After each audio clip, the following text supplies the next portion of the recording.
Assalamualaikum teman-teman, perkenalkan nama saya Hairini Saisbaja, NIM A40120191.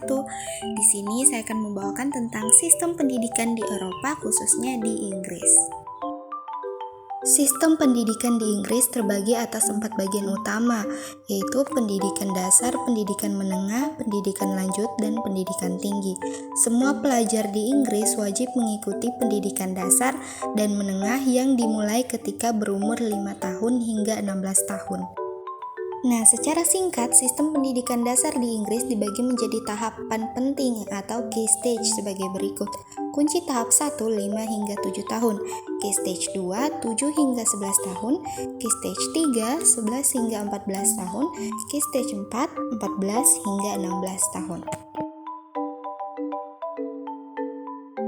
Pendidikan dasar diikuti oleh peserta didik berusia 4-11 tahun dan berlangsung selama 7 tahun.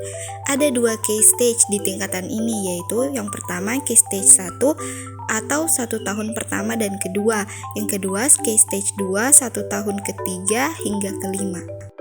Nah, key stage adalah pembagian tahapan pembelajaran sesuai dengan keterampilan dan pengetahuan yang ingin dicapai pada akhir tiap tahapan. Pada key stage 1 dan 2, peserta didik belajar matematika, bahasa Inggris, sains, desain dan teknologi, sejarah, geografi, keterampilan dan desain, musik, olahraga, dan komputer. Selain itu, pada key stage 2, peserta didik juga belajar bahasa asing. Sekolah juga diwajibkan untuk menyediakan mata pelajaran agama di jenjang ini. Pelajaran agama tidak spesifik pada pendalaman satu agama saja, namun berbagai agama di dunia.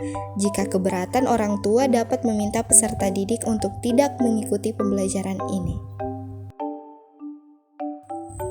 Pada peserta didik menengah tingkat pertama berusia 11-16 tahun, ada 2 key stage, yaitu key stage 3 untuk tahun ke-7 hingga ke-9, key stage 4 untuk tahun ke-10 hingga ke-11. Setelah menyelesaikan key stage 4 dalam usia 16 tahun, peserta didik akan mengambil ujian General Certificate of Secondary Education atau JCSE. Setelah menyelesaikan JCSE, peserta dapat memilih untuk melanjutkan ke pendidikan menengah atas atau jalur akademik, pendidikan vokasi, program magang, pendidikan berkelanjutan, atau langsung kerja. Nah, pendidikan berkelanjutan adalah pembelajaran pada suatu institusi yang mana tingkat pembelajaran tidak tergolong dari lingkungan pendidikan tinggi. Pendidikan tinggi diikuti oleh mahasiswa berusia di atas 18 tahun. Ada 3 jenjang yang dapat ditempuh, yaitu S1 yang berdurasi 3 tahun, S2 yang berdurasi 1 tahun, dan S3 yang berdurasi minimal 3 tahun. Di universitas tertentu ada beberapa program yang mengkomunikasikan jenjang S1 dan S2 dalam suatu program, sehingga di akhir 4 tahun pembelajaran mahasiswa langsung menerima gelar S2. Dari segi hukum negara bagian Inggris dan Indonesia sama-sama memiliki program wajib belajar. Inggris dengan Undang-Undang Pendidikan tahun 1996 menempatkan tanggung jawab pendidikan tidak hanya pada pemerintah tapi juga pada orang tua atau wali. Sanksi yang jelas diberikan kepada orang tua atau wali yang melalaikan kewajibannya. Sementara di Indonesia, dengan peraturan pemerintah nomor 47 tahun 2008 lebih menempatkan tanggung jawab kepada pemerintah atau institusi pendidikan.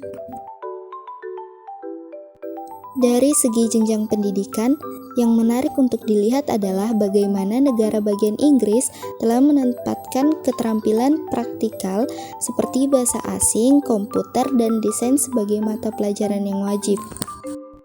Mulai dari key stage 1 atau pendidikan dasar.